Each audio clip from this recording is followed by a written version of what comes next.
ಎಲ್ಲರಿಗೂ ನಮಸ್ಕಾರ. ನವಚೇತನ ಎಜುಕೇಷನ್ ಚಾನಲ್ಗೆ ಎಲ್ಲರಿಗೂ ಸ್ವಾಗತ. ಇವತ್ತಿನ ಸೆಷನ್ನಲ್ಲಿ ನಾವು 2026ನೇ ಇಸ್ವಿಯ ದೈನಂದಿನ ಪ್ರಚಲಿತ ಘಟನೆಗಳಿಗೆ ಸಂಬಂಧಪಟ್ಟಂತೆ ಪ್ರಮುಖವಾದಂತಹ ಪ್ರಶ್ನೋತ್ತರಗಳನ್ನು ನೋಡ್ತಾ ಹೋಗೋಣ. ಇದು ನಿಮಗೆ ಜನವರಿ 1 ಮತ್ತು 2ನೇ ತಾರೀಕಿಗೆ ಸಂಬಂಧಪಟ್ಟಂತಹ ಪ್ರಶ್ನೋತ್ತರಗಳ ವಿಶ್ಲೇಷಣೆಯಾಗಿರುತ್ತೆ. ಈಗ ಮೊದಲನೆಯ ಪ್ರಶ್ನೆ, 2026ರ ಹೊಸ ವರ್ಷವನ್ನು ಸ್ವಾಗತಿಸಿದ ವಿಶ್ವದ ಮೊದಲ ರಾಷ್ಟ್ರ ಯಾವುದು ಅಂತ ಇದೆ. 2026ರ ಹೊಸ ವರ್ಷವನ್ನು ಸ್ವಾಗತಿಸಿದ ವಿಶ್ವದ ಮೊದಲ ರಾಷ್ಟ್ರ ಕಿರಿಬಾಟಿ. ಯಾಕೆ ಇದನ್ನು ನಾವು ವಿಶ್ವದ ಮೊದಲ ರಾಷ್ಟ್ರ ಅಂತ ಕರಿತೀವಿ ಅಂತ ಅಂದರೆ, ಈ ಕಿರಿಬಾಟಿ ಅನ್ನುವಂತಹ ಒಂದು ದ್ವೀಪ ರಾಷ್ಟ್ರ ಏನಿದೆ, ಇದು ಅಂತಾರಾಷ್ಟ್ರೀಯ ದಿನಾಂಕ ರೇಖೆಯ ಮೇಲಿರುವಂತಹ ಅತ್ಯಂತ ಪೂರ್ವ ಭಾಗದಲ್ಲಿರುವಂತಹ ದೇಶ ಆಗಿರುತ್ತೆ. ಸೂರ್ಯನ ಕಿರಣಗಳು ನೇರವಾಗಿ ಈ ದೇಶದ ಮೇಲೆ ಮೊದಲ ದಿನ ಬಿದ್ದಿರೋದ್ರಿಂದ ಇದು ಹೊಸ ವರ್ಷವನ್ನು ಸ್ವಾಗತಿಸಿದ ವಿಶ್ವದ ಮೊದಲ ರಾಷ್ಟ್ರ ಅಂತ ಪರಿಗಣಿಸಲ್ಪಟ್ಟಿದೆ. ಸೊ ಇಲ್ಲಿ ವಿವರಣೆಯನ್ನು ನಾವು ನೋಡ್ಬೋದು. ಪೆಸಿಫಿಕ್ ಮಹಾಸಾಗರದಲ್ಲಿರುವ ಕಿರಿಬಾಟಿ ದ್ವೀಪ ರಾಷ್ಟ್ರವು ಅಂತಾರಾಷ್ಟ್ರೀಯ ದಿನಾಂಕ ರೇಖೆಯ ಅತ್ಯಂತ ಪೂರ್ವ ಭಾಗದಲ್ಲಿದೆ. ಆದ್ದರಿಂದ ಇದು 2026ರ ಹೊಸ ವರ್ಷವನ್ನು ಸ್ವಾಗತಿಸಿದ ವಿಶ್ವದ ಮೊದಲ ರಾಷ್ಟ್ರವಾಗಿದೆ. ಓಕೆ, ಸೂರ್ಯನ ಮೊದಲ ಕಿರಣಗಳು ಈ ರಾಷ್ಟ್ರದ ಮೇಲೆ ಮೊದಲ ದಿನ ಪ್ರಥಮವಾಗಿ ಬೀಳುತ್ತೆ. ಹಾಗಾಗಿ ಇದು ಹೊಸ ವರ್ಷವನ್ನು ಸ್ವಾಗತಿಸಿದ ಮೊದಲ ರಾಷ್ಟ್ರ. ಇನ್ನು ಎರಡನೆಯ ಪ್ರಶ್ನೆ, ಚೀನಾ ಯಶಸ್ವಿಯಾಗಿ ಪರೀಕ್ಷಿಸಿದ YJ-20 ಹೈಪರ್ಸಾನಿಕ್ ಆಂಟಿಶಿಪ್ ಕ್ಷಿಪಣಿಯ ಹೆಸರೇನು ಅಂತ ಕೇಳಿದ್ದಾರೆ. ಸೊ ಇಲ್ಲಿ ಸರಿಯಾದಂತಹ ಉತ್ತರ ಈಗಲ್ ಸ್ಟ್ರೈಕ್. ಓಕೆ, ವಿವರಣೆ. ಚೀನಾ ತನ್ನ ನೌಕಾಪಡೆಯ ಸಾಮರ್ಥ್ಯ ಹೆಚ್ಚಿಸಲು YJ-20 ಕ್ಷಿಪಣಿಯನ್ನು ಪರೀಕ್ಷಿಸಿದೆ. ಇದನ್ನು ಇಂಗ್ಲಿಷ್ನಲ್ಲಿ ಈಗಲ್ ಸ್ಟ್ರೈಕ್ ಎಂದು ಕರೆಯುತ್ತಾರೆ.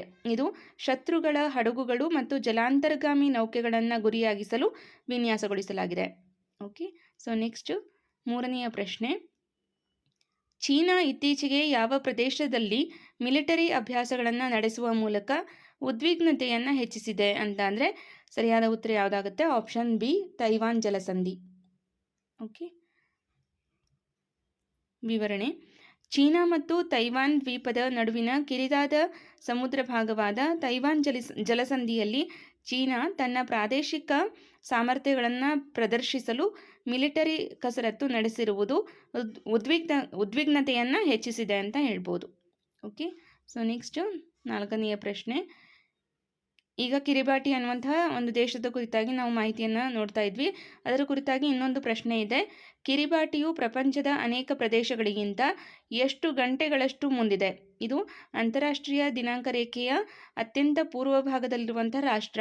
ಸೊ ಇದು ಬೇರೆ ಪ್ರದೇಶಕ್ಕೆ ಹೋಲಿಸಿದರೆ ಇಲ್ಲಿ ಎಷ್ಟು ಗಂಟೆಗಳಷ್ಟು ಈ ಒಂದು ದೇಶ ಮುಂದಿದೆ ಅಂದರೆ 14 ಗಂಟೆಗಳಷ್ಟು ಮುಂದಿದೆ.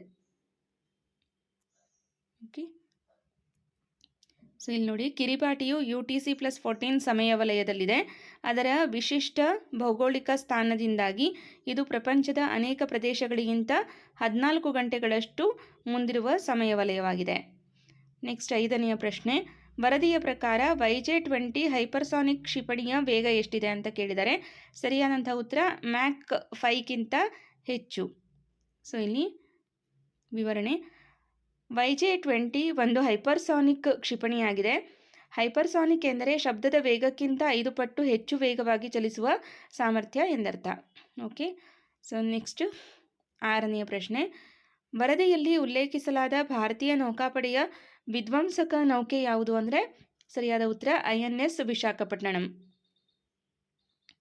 ವರದಿಯು ಭಾರತದ ಪ್ರಬಲ ವಿಧ್ವಂಸಕ ನೌಕೆಗಳಾದ INS ವಿಶಾಖಪಟ್ಟಣಂ ಅನ್ನೋದು ಇಲ್ಲಿ ಸೂಕ್ತವಾದ ಉತ್ತರ ಆಗುತ್ತೆ. ಸೂರತ್, ಇಂಫಾಲ್ ಮತ್ತು ಮರ್ಮುಗೋವಾಗಳನ್ನು ಇಲ್ಲಿ ಉಲ್ಲೇಖಿಸಲಾಗಿದೆ. ಓಕೆ, ಇಲ್ಲಿ ಮರ್ಮುಗೋವಾ ಅನ್ನೋದನ್ನು ಸರಿ ಮಾಡ್ಕೊಳ್ಳಿ. ನೆಕ್ಸ್ಟ್ INS ವಿಕ್ರಾಂತ್ ಅನ್ನೋದು ಒಂದು ವಿಮಾನವಾಹಕ ನೌಕೆಯಾಗಿದೆ. ಸೊ ಇಲ್ಲಿ ಈ ಒಂದು ಪ್ರಶ್ನೆಗೆ ಸರಿಯಾದ ಉತ್ತರ INS ವಿಶಾಖಪಟ್ಟಣಂ. ಭಾರತೀಯ ನೌಕಾಪಡೆಯ ವಿಧ್ವಂಸಕ ನೌಕೆ ಯಾವುದು ಅಂದರೆ INS ವಿಶಾಖಪಟ್ಟಣಂ. ನೆಕ್ಸ್ಟ್ ಏಳನೆಯ ಪ್ರಶ್ನೆ, ಹೊಸ ವರ್ಷವನ್ನು ಸ್ವಾಗತಿಸುವ ಕೊನೆಯ ಸ್ಥಳಗಳಲ್ಲಿ ಈ ಕೆಳಗಿನ ಯಾವುದು ಸೇರಿದೆ? ಸೊ ಕೊನೆಯ ಸೂರ್ಯನ ಕಿರಣಗಳು ಯಾವ ಒಂದು ಸ್ಥಳದ ಮೇಲೆ ಬೀಳುತ್ತೆ ಅಂತ ಪ್ರಶ್ನೆಯನ್ನು ಕೇಳಿದ್ದಾರೆ. ಸೊ ಇಲ್ಲಿ ಸರಿಯಾದಂತಹ ಉತ್ತರ ಸಮೋವಾ. ಓಕೆ, ಅಮೇರಿಕನ್ ಸಮೋವಾ ಮತ್ತು ಹಾಲೆಂಡ್ ದ್ವೀಪಗಳು ಅಂತಾರಾಷ್ಟ್ರೀಯ ದಿನಾಂಕ ರೇಖೆಯ ಪಶ್ಚಿಮದ ಅಂಚಿನಲ್ಲಿದೆ. ಹೀಗಾಗಿ ಪ್ರಪಂಚದ ಉಳಿದೆಲ್ಲ ಕಡೆ ಹೊಸ ವರ್ಷ ಆಚರಣೆ ಮುಗಿದ ನಂತರ ಇಲ್ಲಿ ಹೊಸ ವರ್ಷ ಆರಂಭವಾಗುತ್ತದೆ.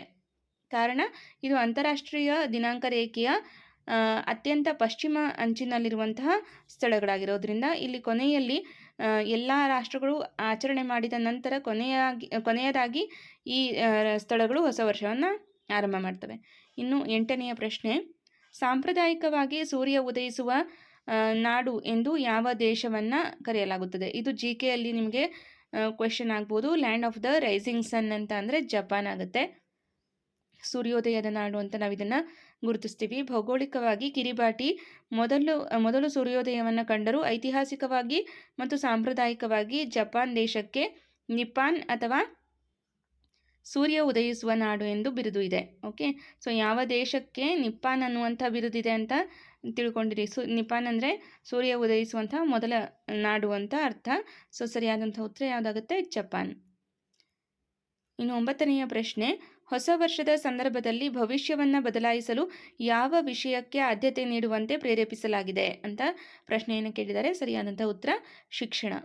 ಪ್ರಸ್ತುತ ಪ್ರಚಲಿತ ಘಟನೆಗಳ ವರದಿಯಲ್ಲಿ ಒಬ್ಬರ ಭವಿಷ್ಯವನ್ನು ಉತ್ತಮಗೊಳಿಸಿಕೊಳ್ಳಲು ಮತ್ತು ಬದಲಾಯಿಸಲು ಶಿಕ್ಷಣಕ್ಕೆ ಆದ್ಯತೆ ನೀಡುವುದರ ಮಹತ್ವವನ್ನು ಎತ್ತಿ ತೋರಿಸಲಾಗಿದೆ. ನೆಕ್ಸ್ಟ್, ಅಂತಾರಾಷ್ಟ್ರೀಯ ದಿನಾಂಕ ರೇಖೆಯು ಜಗತ್ತನ್ನು ಹೇಗೆ ವಿಭಜಿಸುತ್ತದೆ ಅಂತ ಪ್ರಶ್ನೆಯನ್ನು ಕೇಳಿದ್ದಾರೆ. ಇಲ್ಲಿ ಪೂರ್ವ ಮತ್ತು ಪಶ್ಚಿಮ ಅರ್ಧಗೋಳಗಳು ಅನ್ನೋದು ಸರಿಯಾದ ಉತ್ತರ ಆಗುತ್ತೆ. ಓಕೆ, ಅಂತಾರಾಷ್ಟ್ರೀಯ ದಿನಾಂಕ ರೇಖೆಯು ಪೆಸಿಫಿಕ್ ಮಹಾಸಾಗರದ ಮೂಲಕ ಹಾದು ಹೋಗುವ ಒಂದು ಕಾಲ್ಪನಿಕ ರೇಖೆಯಾಗಿದೆ. ಇದು ಜಗತ್ತನ್ನು ಪೂರ್ವ ಮತ್ತು ಪಶ್ಚಿಮ ಅರ್ಧಗೋಳಗಳಾಗಿ ವಿಭಜಿಸುತ್ತದೆ ಮತ್ತು ಕ್ಯಾಲೆಂಡರ್ ದಿನದ ಆರಂಭವನ್ನು ನಿರ್ದೇಶಿಸುತ್ತದೆ. ಓಕೆ, ಸೊ ಇದಿಷ್ಟು 1ನೇ ತಾರೀಕಿಗೆ ಸಂಬಂಧಪಟ್ಟಂತಹ ಪ್ರಶ್ನೋತ್ತರಗಳಾಗಿತ್ತು. ಈಗ ನೆಕ್ಸ್ಟ್ 2/1/2026 ಈ ಒಂದು ದಿನಕ್ಕೆ ಸಂಬಂಧಪಟ್ಟಂತಹ ಪ್ರಚಲಿತ ಘಟನೆಗಳನ್ನು ಆಧರಿಸಿ ಸಿದ್ಧಪಡಿಸಿದಂತಹ ಪ್ರಶ್ನೋತ್ತರಗಳು ಈಗ ನೀವು ಮುಂದೆ ನೋಡ್ತಾ ಹೋಗ್ತೀರಿ. ಒಟ್ಟು 20 ಪ್ರಶ್ನೆಗಳಿದೆ. ಮೊದಲನೆಯ ಪ್ರಶ್ನೆ 2ನೇ ತಾರೀಕಿಗೆ ಸಂಬಂಧಪಟ್ಟಂತಹ ಮೊದಲನೇ ಪ್ರಶ್ನೆ ಇದು. ಭಾರತ ಸರ್ಕಾರದ ಬಹುಮಾದರಿಯ ವೇದಿಕೆಯಾದ ಪ್ರಗತಿ ಇತ್ತೀಚೆಗೆ ಎಷ್ಟು ವರ್ಷಗಳನ್ನು ಪೂರೈಸಿದೆ ಅಂತ ಪ್ರಶ್ನೆಯಾಗಿದೆ. ಒಟ್ಟು 10 ವರ್ಷಗಳನ್ನು ಪೂರೈಸಿದೆ. ಸಕ್ರಿಯ ಆಡಳಿತ ಮತ್ತು ಸಮಯೋಚಿತ ಅನುಷ್ಠಾನಕ್ಕಾಗಿ ಇರುವ ಭಾರತ ಸರ್ಕಾರದ ಪ್ರಗತಿ ವೇದಿಕೆಯು ಇತ್ತೀಚೆಗೆ 10 ವರ್ಷಗಳನ್ನು ಪೂರೈಸಿದೆ ಅಂತ ಹೇಳಲಾಗಿದೆ. ನೆಕ್ಸ್ಟು 2ನೆಯ ಪ್ರಶ್ನೆ, DRDO ಇತ್ತೀಚೆಗೆ ಪರೀಕ್ಷಿಸಿದ ಪ್ರಳಯ್ ಕ್ಷಿಪಣಿ ಯಾವ ವರ್ಗಕ್ಕೆ ಸೇರಿದೆ ಅಂತ ಕೇಳಿದ್ದಾರೆ.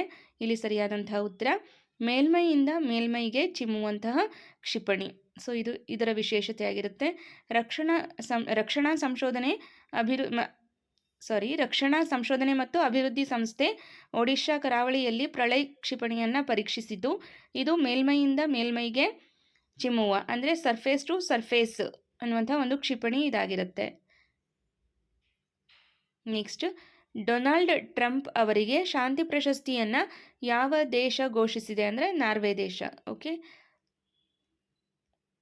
ನಾರ್ವೆ ದೇಶವು ಡೊನಾಲ್ಡ್ ಟ್ರಂಪ್ ಅವರಿಗೆ ಶಾಂತಿ ಪ್ರಶಸ್ತಿಯನ್ನು ಘೋಷಿಸಿದೆ. ನೆಕ್ಸ್ಟ್ 4ನೆಯ ಪ್ರಶ್ನೆ, ಮುಕಲ್ಲಾ ಬಂದರು ಯಾವ ದೇಶದಲ್ಲಿದೆ ಅಂತ ಕೇಳಿದ್ದಾರೆ. ಸರಿಯಾದ ಉತ್ತರ ಯಾವುದಾಗುತ್ತೆ? ಯೆಮೆನ್ ದೇಶ.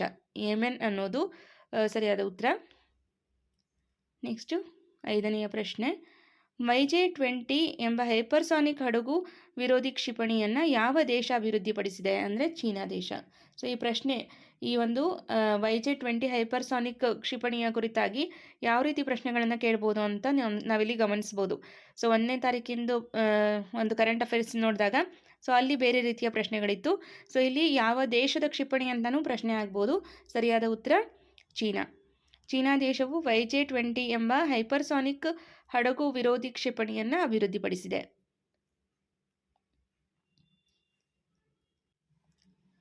6ನೆಯ ಪ್ರಶ್ನೆ, ಫೆಬ್ರವರಿ 2026ರಲ್ಲಿ 4ನೇ ಇಂಡಿಯಾ AI ಇಂಪ್ಯಾಕ್ಟ್ ಶೃಂಗಸಭೆಯನ್ನು ಯಾವ ದೇಶ ಆಯೋಜಿಸಲಿದೆ ಅಂತ ಪ್ರಶ್ನೆಯನ್ನು ಕೇಳಿದ್ದಾರೆ. ಸರಿಯಾದಂತಹ ಉತ್ತರ ನಮ್ಮ ದೇಶ ಭಾರತ. ಓಕೆ, ಭಾರತವು ಫೆಬ್ರವರಿ 2026ರಲ್ಲಿ 4ನೇ ಇಂಡಿಯಾ AI ಇಂಪ್ಯಾಕ್ಟ್ ಶೃಂಗಸಭೆಯನ್ನು ಆಯೋಜಿಸಲಿದೆ.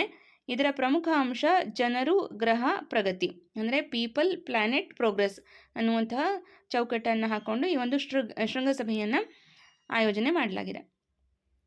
ಇನ್ನು 7ನೆಯ ಪ್ರಶ್ನೆ, ಇಂಡಿಯನ್ AI ರಿಸರ್ಚ್ ಆರ್ಗನೈಸೇಷನನ್ನು ಎಲ್ಲಿ ಸ್ಥಾಪಿಸಲಾಗುವುದು ಅಂತ ಪ್ರಶ್ನೆಯಾಗಿದೆ. ಸರಿಯಾದಂತಹ ಉತ್ತರ ಗಾಂಧಿನಗರ. ಓಕೆ, ಗುಜರಾತ್ನ ಗಾಂಧಿನಗರದಲ್ಲಿ ಇಂಡಿಯನ್ AI ರಿಸರ್ಚ್ ಆರ್ಗನೈಸೇಷನನ್ನು ಸ್ಥಾಪಿಸಲಾಗುತ್ತೆ. ನೆಕ್ಸ್ಟು 8ನೆಯ ಪ್ರಶ್ನೆ, DRDO ಒಂದೇ ಲಾಂಚರ್ನಿಂದ 2 ಪ್ರಳಯ್ ಕ್ಷಿಪಣಿಗಳನ್ನು ಯಶಸ್ವಿಯಾಗಿ ಯಾವ ರಾಜ್ಯದಿಂದ ಪರೀಕ್ಷಿಸಿತು ಅಂತ ಪ್ರಶ್ನೆಯಾಗಿದೆ. ಇದಕ್ಕೆ ಸರಿಯಾದಂತಹ ಉತ್ತರ ಒಡಿಶಾ. ಒಡಿಶಾ ಕರಾವಳಿಯಿಂದ ಒಂದೇ ಲಾಂಚರ್ ಬಳಸಿ ಅಲ್ಪಾವಧಿಯಲ್ಲಿ 2 ಪ್ರಳಯ್ ಕ್ಷಿಪಣಿಗಳನ್ನು DRDO ಯಶಸ್ವಿಯಾಗಿ ಪರೀಕ್ಷಿಸಿತು. 9ನೆಯ ಪ್ರಶ್ನೆ, ಜಾಗತಿಕ ಜೀವಮಾನ ಸಾಧನೆ ಪ್ರಶಸ್ತಿ ಪಡೆದ ನೋವಾಕ್ ಜೋಕೋವಿಕ್ ಯಾವ ಕ್ರೀಡೆಗೆ ಸಂಬಂಧಿಸಿದ್ದಾರೆ? ಓಕೆ, ಸೊ ಇದಕ್ಕೆ ಸರಿಯಾದಂತಹ ಉತ್ತರ ಟೆನ್ನಿಸ್. ಇಲ್ಲಿ ಪ್ರಶ್ನೆ ಟ್ವಿಸ್ಟ್ ಆಗ್ಬೋದು ನಿಮಗೆ. Global life time achievement award ಯಾರಿಗೆ, ಯಾವ ಕ್ರೀಡಾಪಟುವಿಗೆ ಲಭಿಸಿದೆ ಅಂತಲೂ ಪ್ರಶ್ನೆ ಆಗ್ಬೋದು. ಓಕೆ, ನೋವಾಕ್ ಜೋಕೋವಿಕ್ ಅನ್ನೋದು ಉತ್ತರ ಆಗಿರುತ್ತೆ. ಇವರು ಪ್ರಸಿದ್ಧ ಟೆನ್ನಿಸ್ ಆಟಗಾರರಾಗಿರ್ತಾರೆ. ಜಾಗತಿಕ ಜೀವಮಾನ ಸಾಧನೆ ಪ್ರಶಸ್ತಿ ಪಡೆದ ನೋವಾಕ್ ಜೋಕೋವಿಕ್ ಟೆನ್ನಿಸ್ ಕ್ರೀಡೆಗೆ ಸಂಬಂಧಿಸಿದ್ದಾರೆ. 10ನೆಯ ಪ್ರಶ್ನೆ, ದೇಶದ ಪ್ರಾಚೀನ ಕಡಲ ಪರಂಪರೆಯನ್ನು ಪುನರುಜ್ಜೀವನಗೊಳಿಸಲು ಯಾವ ಭಾರತೀಯ ನೌಕಾ ಹಡಗು ವಿದೇಶಿ ಪ್ರಯಾಣವನ್ನು ಕೈಗೊಳ್ಳಲಿದೆ ಅಂತ ಪ್ರಶ್ನೆಯನ್ನು ಕೇಳಿದ್ದಾರೆ. ಇಲ್ಲಿ ಸರಿಯಾದಂತಹ ಉತ್ತರ INSV ಕೌಂಡಿನ್ಯ ಅನ್ನೋದು ಸರಿಯಾದ ಉತ್ತರ ಆಗಿರುತ್ತೆ. ವಿವರಣೆಯನ್ನು ನೋಡೋಣ. ಭಾರತದ ಪ್ರಾಚೀನ ಕಡಲ ಪರಂಪರೆಯನ್ನು ಪುನರುಜ್ಜೀವನಗೊಳಿಸುವ ಗುರಿಯೊಂದಿಗೆ INSV ಕೌಂಡಿನ್ಯ ನೌಕೆಯು ಹೆಗ್ಗುರುತಿನ ವಿದೇಶಿ ಪ್ರಯಾಣವನ್ನು ಕೈಗೊಳ್ಳಲಿದೆ. 11ನೆಯ ಪ್ರಶ್ನೆ, ನವದೆಹಲಿಯ ಆರ್ಮಿ ಆಸ್ಪತ್ರೆಯು ಭಾರತದ ಮೊದಲ ಯಾವ ಶಸ್ತ್ರಚಿಕಿತ್ಸಾ ವಿಧಾನವನ್ನು ನಿರ್ವಹಿಸಿದೆ ಅಂತ ಪ್ರಶ್ನೆಯನ್ನು ಕೇಳಿದ್ದಾರೆ. ಇಲ್ಲಿ ಸರಿಯಾದಂತಹ ಉತ್ತರ option B, 3D flex aqueous angiography ಅನ್ನುವಂತಹ ಒಂದು ಶಸ್ತ್ರಚಿಕಿತ್ಸಾ ವಿಧಾನವನ್ನು ನಿರ್ವಹಿಸಿದೆ. ಆಪ್ಷನ್ ಬಿ ಅನ್ನೋದು ಸರಿಯಾದಂತಹ ಉತ್ತರ ಆಗುತ್ತೆ. ದೆಹಲಿಯ ಆರ್ಮಿ ಆಸ್ಪತ್ರೆಯು ಐಸ್ಟೆಂಟ್ ನೊಂದಿಗೆ ಭಾರತದ ಮೊದಲ 3D ಫ್ಲೆಕ್ಸ್ ಅಕ್ವಿಯಸ್ ಆಂಜಿಯೋಗ್ರಫಿ ವಿಧಾನವನ್ನು ಯಶಸ್ವಿಯಾಗಿ ನಿರ್ವಹಿಸಿದೆ. ಇದು ಗ್ಲುಕೋಮಾ ಚಿಕಿತ್ಸೆಗೆ ಸಂಬಂಧಪಟ್ಟಂತಹ ಒಂದು ಶಸ್ತ್ರಚಿಕಿತ್ಸೆಯಾಗಿರುತ್ತೆ. ಇನ್ನು 12ನೆಯ ಪ್ರಶ್ನೆ, ಸೈಲೆಂಟ್ ಪ್ರೋಗ್ರೆಷನ್ ಮೂಲಕ ದೃಷ್ಟಿ ಕಳೆದುಕೊಳ್ಳಲು ಪ್ರಮುಖ ಕಾರಣವಾಗಿರುವಂತಹ ರೋಗ ಯಾವುದು ಅಂದರೆ ಗ್ಲುಕೋಮಾ. ಓಕೆ, ಇಲ್ಲಿ ನೋಡಿ ವಿವರಣೆ. ಗ್ಲುಕೋಮಾವು ಬದಲಾಯಿಸಲಾಗದ ಕುರುಡುತನಕ್ಕೆ ಪ್ರಮುಖ ಕಾರಣವಾಗಿದೆ ಮತ್ತು ಇದು ಸದ್ದಿಲ್ಲದೆ ಮುಂದುವರಿಯುವ ಕಾಯಿಲೆಯಾಗಿದೆ. ನೆಕ್ಸ್ಟ್ 13ನೆಯ ಪ್ರಶ್ನೆ, ಪ್ರಳಯ್ ಕ್ಷಿಪಣಿಯಲ್ಲಿ ಯಾವ ರೀತಿಯ ಪ್ರೊಪೆಲೆಂಟ್ ಬಳಸಲಾಗಿದೆ, ಅಂದರೆ ಇಂಧನವನ್ನು ಬಳಸಲಾಗುತ್ತದೆ ಅಂತ ಪ್ರಶ್ನೆಯಾಗಿದೆ. ಇಲ್ಲಿ ಸರಿಯಾದಂತಹ ಉತ್ತರ ಘನ ಪ್ರೊಪೆಲೆಂಟನ್ನು ಬಳಸಲಾಗುತ್ತೆ. ಪ್ರಳಯ್ ಒಂದು ಘನ ಪ್ರೊಪೆಲೆಂಟ್ ರಾಕೆಟ್ ಮೋಟರ್ ಆಧಾರಿತ ಕ್ಷಿಪಣಿಯಾಗುತ್ತೆ. ಓಕೆ, ಸೊ ಇಲ್ಲಿ ಘನ ಇಂಧನವನ್ನು ಬಳಸುವಂತಹ ಒಂದು ರಾಕೆಟ್ ಮೋಟರ್ ಯಾವುದು ಅಂತ ಅಂದರೆ ಅದು ಪ್ರಳಯ್ ಕ್ಷಿಪಣಿಯಾಗಿರುತ್ತೆ. ಇನ್ನು 14ನೆಯ ಪ್ರಶ್ನೆ, ಪ್ರಳಯ್ ಕ್ಷಿಪಣಿಯನ್ನು ಹೈದರಾಬಾದ್ನ ಯಾವ ಕೇಂದ್ರ ಅಭಿವೃದ್ಧಿಪಡಿಸಿದೆ ಅಂತ ಪ್ರಶ್ನೆಯಾಗಿದೆ. ಸರಿಯಾದಂಥ ಉತ್ತರ ರಿಸರ್ಚ್ ಸೆಂಟರ್ ಇಮಾರತ್. ಇದನ್ನು RCI ಅಂತ ಶಾರ್ಟ್ ಫಾರ್ಮಲ್ಲಿ ಹೇಳಲಾಗುತ್ತೆ. ಪ್ರಳಯ್ ಕ್ಷಿಪಣಿಯನ್ನು ಹೈದರಾಬಾದ್ನ ರಿಸರ್ಚ್ ಸೆಂಟರ್ ಇಮಾರತ್ ಅನ್ನುವಂತಹ ಕೇಂದ್ರ ಅಭಿವೃದ್ಧಿಪಡಿಸಿದೆ.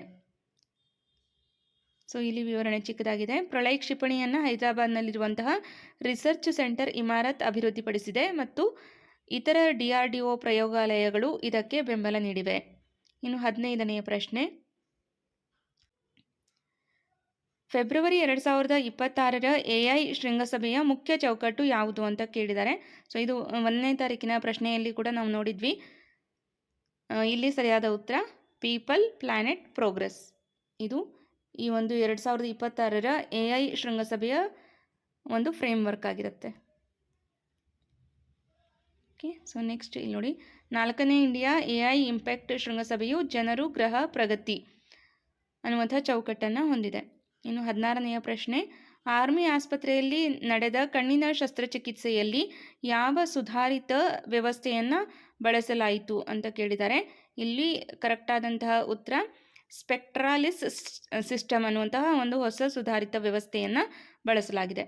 ಈ ಶಸ್ತ್ರಚಿಕಿತ್ಸೆಯಲ್ಲಿ ಸ್ಟ್ಯಾಂಡ್ ಮೌಂಟೆಡ್ ಸ್ಪೆಕ್ಟ್ರಾಲಿಸ್ ಸಿಸ್ಟಮ್ ಅನ್ನುವಂತಹ ಒಂದು ಹೊಸ ವ್ಯವಸ್ಥೆಯನ್ನು ಬಳಸಲಾಗಿದೆ ಮತ್ತು 3D ಆಪರೇಟಿಂಗ್ ಮೈಕ್ರೋಸ್ಕೋಪನ್ನು ಬಳಸಲಾಗಿದೆ.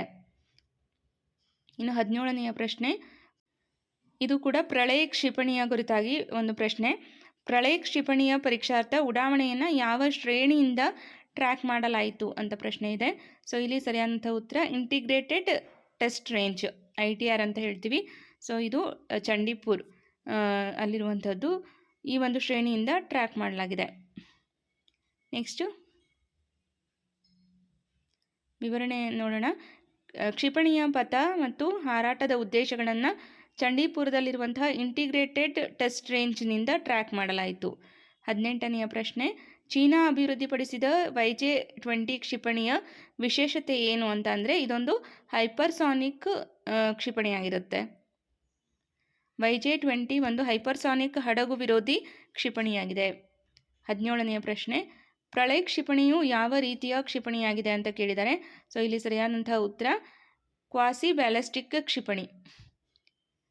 ಪ್ರಳಯ ಒಂದು ಘನ ಪ್ರೊಪೆಲೆಂಟ್ ಕ್ವಾಸಿ ಬ್ಯಾಲಿಸ್ಟಿಕ್ ಕ್ಷಿಪಣಿ ಆಗಿದ್ದು ಇದು ಹೆಚ್ಚಿನ ನಿಖರತೆಯ ಮಾರ್ಗದರ್ಶನವನ್ನು ಹೊಂದಿದೆ ಅಂತ ಹೇಳ್ಬೋದು. ಇನ್ನು ಭಾರತೀಯ ಸೇನೆ ಮತ್ತು ವಾಯುಪಡೆಗಾಗಿ ಯಾವ ಕ್ಷಿಪಣಿಯ ಬಳಕೆದಾರ ಮೌಲ್ಯಮಾಪನ ಪ್ರಯೋಗಗಳನ್ನು ನಡೆಸಲಾಯಿತು ಅಂತ ಕೇಳಿದರೆ ಸರಿಯಾದಂಥ ಉತ್ತರ ಪ್ರಳಯ. ಓಕೆ, ಈಗ ಈ ಒಂದು ಸೆಷನ್ನಲ್ಲಿ ನೀವು ಪ್ರಳಯ ಮತ್ತು YJ-20 ಕ್ಷಿಪಣಿ ಇದರ ಕುರಿತಾಗಿ ಬಹಳಷ್ಟು ಮಾಹಿತಿಯನ್ನು ತಿಳ್ಕೊಂಡಿದ್ದೀರಿ. ಸೊ ಈಗ ಕೊನೆಯ ಪ್ರಶ್ನೆಯ ವಿವರಣೆಯನ್ನು ನೋಡೋಣ. ಭಾರತೀಯ ವಾಯುಪಡೆ ಮತ್ತು ಭಾರತೀಯ ಸೇನೆಗಾಗಿ ಬಳಕೆದಾರರ ಮೌಲ್ಯಮಾಪನ ಪ್ರಯೋಗಗಳ ಭಾಗವಾಗಿ DRDO ಪ್ರಳಯ ಕ್ಷಿಪಣಿಯನ್ನು ಪರೀಕ್ಷಿಸಿತು. ಓಕೆ, ಸೊ ಈಗ ಇವತ್ತಿನ ಸೆಷನ್ನಲ್ಲಿ 1ನೇ ತಾರೀಕು ಮತ್ತು 2ನೇ ತಾರೀಕಿಗೆ ಸಂಬಂಧಪಟ್ಟಂತಹ ಪ್ರಚಲಿತ ಘಟನೆಗಳ ಒಂದು ಪ್ರಶ್ನೋತ್ತರಗಳನ್ನು ಚರ್ಚೆ ಮಾಡಿದ್ದೀವಿ. ಸೊ ಇಲ್ಲಿ ಪ್ರಳಯ ಕ್ಷಿಪಣಿಯ ಬಗ್ಗೆ, ಅನಂತರ ಕಿರಿಬಾಟಿ ದೇಶದ ಕುರಿತಾಗಿ, ಅನಂತರ YJ-20 ಕ್ಷಿಪಣಿಯ ಕುರಿತಾಗಿ ಯಾವ ರೀತಿ ಪ್ರಶ್ನೆಗಳನ್ನು ಕೇಳ್ಬೋದು ಅನ್ನೋದನ್ನು ಟ್ವಿಸ್ಟ್ ಮಾಡಿ ಕೂಡ ಯಾವ ರೀತಿ ಕೇಳ್ಬೋದು ಅನ್ನುವಂಥ ಎಲ್ಲ ಪ್ರಶ್ನೋತ್ತರಗಳನ್ನು ಇವತ್ತು ಚರ್ಚೆ ಮಾಡಿದ್ದೀವಿ. ಸೊ ಇವತ್ತಿನ ಈ ಒಂದು ಸೆಷನ್ ನಿಮಗೆ ಇಷ್ಟ ಆಗಿದೆ ಅಂತ ಅಂದ್ಕೊಳ್ತೀನಿ. ನಿಮ್ಮ ಅಭಿಪ್ರಾಯ ಅನಿಸಿಕೆಯನ್ನು ಕಮೆಂಟ್ ಮಾಡಿ ತಿಳಿಸಿ. ಈ ತರಗತಿ ನಿಮಗೆ ಇಷ್ಟ ಆಗಿದ್ದರೆ ಲೈಕ್ ಮಾಡಿ, ಸಪೋರ್ಟ್ ಮಾಡಿ ಅಂತ ಹೇಳ್ತಾ ಈ ತರಗತಿಯನ್ನು ಇಲ್ಲಿಗೆ ಎಂಡ್ ಮಾಡ್ತಾ ಇದ್ದೀನಿ. Thank you all.